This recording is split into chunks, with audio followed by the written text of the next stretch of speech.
पटेली कमरिया लच गई तोहर कहाँ चल हमरा पागल कैर गेलो के गोरिया कैर गेलो के गोरिया जवानी तोहर चल गेलो के गोरिया दीवाना तोहर बैठ गेलो के गोरिया जवानी तोहर चल गेलो के गोरिया दीवाना तोहर बैठ गेलो के गोरिया। और आज आप देख सकते हैं और भी नृत्य से डांस से गीत से और लेकर रोल से गायक बीरूडी सीधे का आवाज में सजल कविता हम बनकर लेकर के नृत्य साजन ग्रुप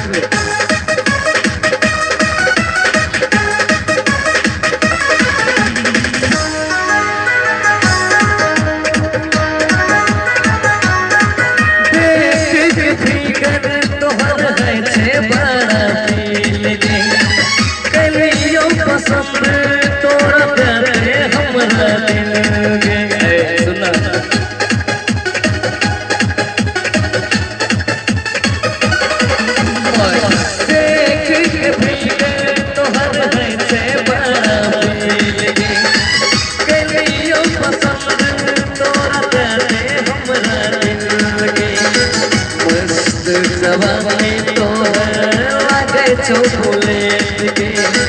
सुन है कि मैं कमता हमरा सवेट के तोहर पायल हमरा घायल कैर गेलो के गोरिया कैर गेलो के गोरिया जवानी तोहर चल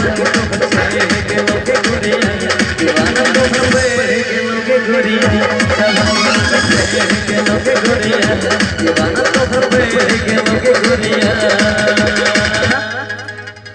बहुत बहुत धन्यवाद।